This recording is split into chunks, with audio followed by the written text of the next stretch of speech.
This is 2 Minutes Together, a ministry of Central Lutheran Church, Eugene, Oregon. I'm Pastor Ben. This week we have our Good Shepherd Sunday, which always comes up at this season of Easter. And in it, we have the passage from John chapter 10 of Jesus as the Good Shepherd.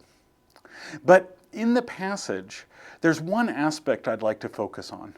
When Jesus says, when he's speaking of the flock, the contrast is about the hired shepherd versus the one who actually owns the sheep himself.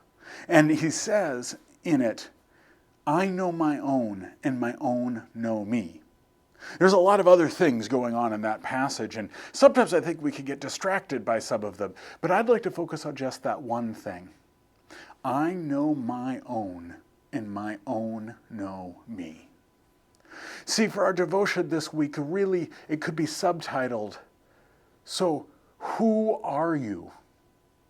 And Jesus answers in a way that might be a slightly countercultural into the way we think of it today, where he says, you are my own. We think of things selves as very independent, but they thought of selves as very collective. A person is not a person except for in their relationships with others. And what are those relationships going to look like? How are you going to engage with other people at other times? Well, here Jesus says, you are my own.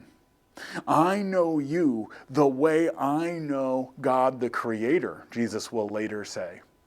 That even if you are unaware, one of the primary relationships you have is with Jesus. I know my own know me. And to know Jesus is to fully be interacting with Jesus. And I think sometimes we lose that in this passage because we talk about the sheep and the shepherd and that metaphor. But one of those basic tenets behind the whole thing is you are God's own. You are valued not just because of your independent worth, whatever that means, but because God has claimed you as God's own. This is 2 Minutes Together. I'm Pastor Ben.